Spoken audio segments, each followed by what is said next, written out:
Number 5, we want to find the amount from the given investment of $50 invested, 11% interest compounded continuously after a period of 3 years.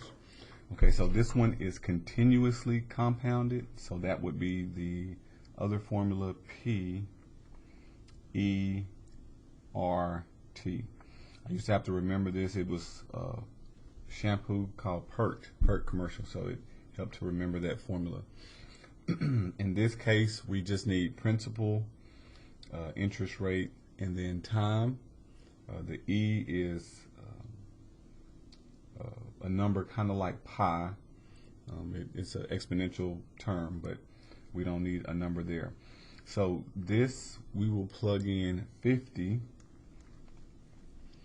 and then E raised to the R, 11%, which is going to be 0.11, and then times T.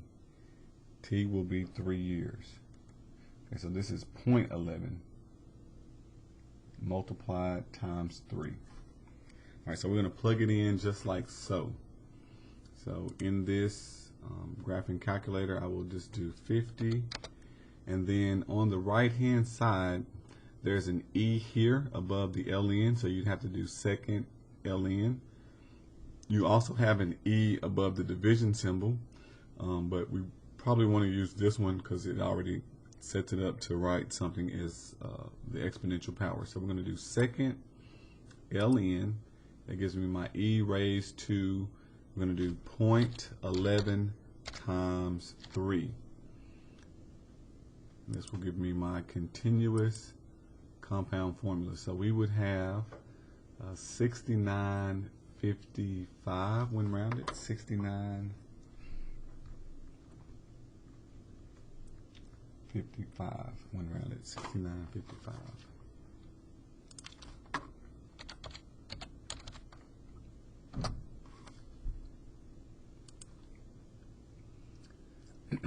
And then number 6, we want to find the principal needed, and we're given 400 after 4 years at 9% compounded monthly. The present value of 400 is, so we're trying to find the present value. So this to get 400. So 400 is our future value. We're doing a compounded formula. So this is what we have here. A equals P times 1 plus R divided by N raised to the NT power. Okay, so over here we will plug in 400 because that's what we want to have. And we don't know P. We're trying to figure that out. But we do know 1 plus the interest rate, 9%, so as a decimal 0.09, divided by, is compounded monthly, so that will be 12, raised to the 12 times 4, because we're going to do it for 4 years. So we're trying to solve for P. So all we're going to do, evaluate this and divide over here. Okay, so I can actually just write that down and let the calculator do all the work for me. So I'm going to divide by all of this. 1 plus 0.09 over 12 times to the 48 power. 48, 12 times 4 is 48. Over here I'm going to do the same thing. Divide by 1 plus 0.09 divided by 12 raised to the 48th power. Okay. Over here I can just type this all in the calculator like so. This will divide out. And this is pretty much the other formula that the computer was showing you. They would just raise this up and put a negative exponent there. But it works out the same.